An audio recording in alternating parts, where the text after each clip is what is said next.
Fanandray Jesosy mpamonjy ny tenanareo manokana noho ny fibebahanareo sy ny vononareo izay manao batisanareo amin'ny anaran'ny Ray sy ny Zanaka ary ny fanahy masina.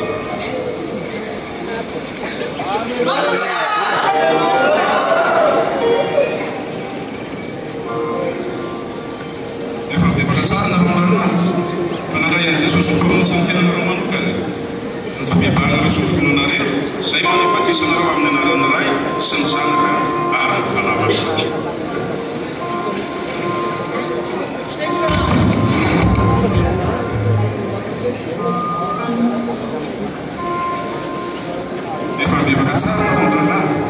Fanandray Jesosy mpamonjy ny tenanareo manokana ny fibebahanareo sy ny vononareo izay manao batisanareo amin'ny anaran'ny Ray sy ny Zanaka ary ny fanahy masina. Zanaka ary ny fanahy masina.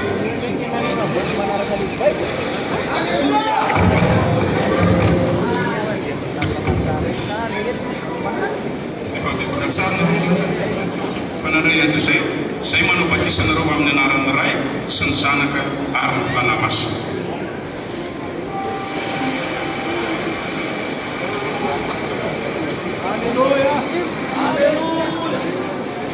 Hira fahaenina andalo hira fahaenina.